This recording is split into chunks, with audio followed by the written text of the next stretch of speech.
எப்பொழுதெல்லாம் சங்கடம் என்னை சூழ்கிறதோ அப்பொழுதெல்லாம் அந்த புத்தகத்தில் உள்ள சிறந்த மனிதர்களது மிகச்சிறந்த அனுபவம் என் கவலையை துடைத்தெறியும்.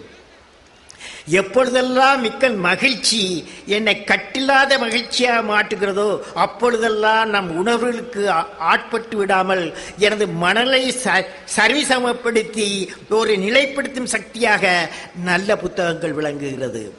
2200 ஆண்டுகளுக்கு முன் நமது மண்ணில் பிறந்து நம் மண்ணின் அறிவார்ந்த தன்மையை அறிவார்ந்த தெய்வீக புலவர் திருவள்ளுவர் உலகுக்கு அருளிய திருக்குறள் தான் காலம் கடந்தது, மனிதம் கடந்து, நாகரிகம் கடந்து, இன்றைக்கும் என்றைக்கு வாழும் மகத்துவமாக வழிகாட்டியாக வாழ்ந்த மனிதத்தை புனிதப்படுத்தி வாழ்க்கையை நெறிமுறைப்படுத்தும் நூலாக இருந்து கொண்டிருப்பதுதான் திருக்குறள்.